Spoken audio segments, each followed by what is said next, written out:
રાજકોટમાં ખરાબ રસ્તાને લઈને વિરોધ કરવામાં આવ્યો।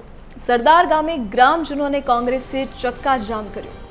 રાજકોટથી આજકોટ સુધીનો રોડ બિસ્માર છે। કોંગ્રેસ અને ભાજપના આગેવાનો આમને સામને આવ્યા છે। ખરાબ રસ્તાને લઈને બંને વચ્ચે બોલાચાલી થઈ। 10 દિવસમાં કામ નહીં થાય તો ઉગ્ર આંદોલનની ચીમકી ઉચ્ચારી। પોલીસે કોંગ્રેસના કાર્યકર્તાઓની અટકાયત કરી।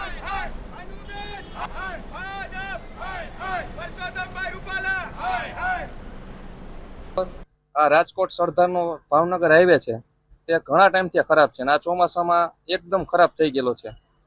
હું જેટલા ટાઈમથી જોઉં છું તેટલા ટાઈમથી અહીંયા ખાડા છે તેમાં ધૂળ નાખીને વયા જાય છે। કોઈ જાતનું રિપેરિંગ કરતા નથી।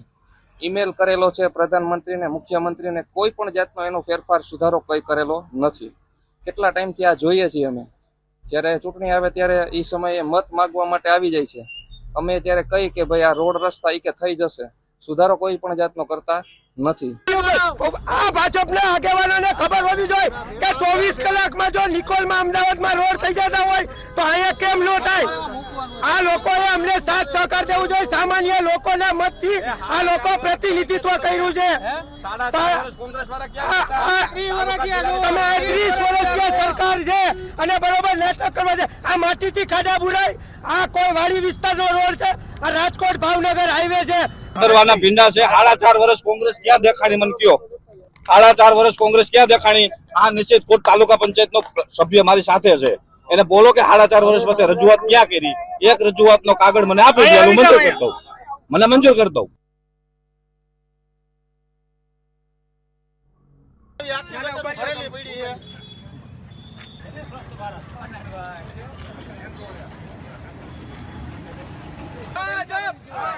પાનુબેન પરસોત્તમ રૂપાલા, પાનુબેન ભાજપ, પરસોત્તમભાઈ રૂપાલા,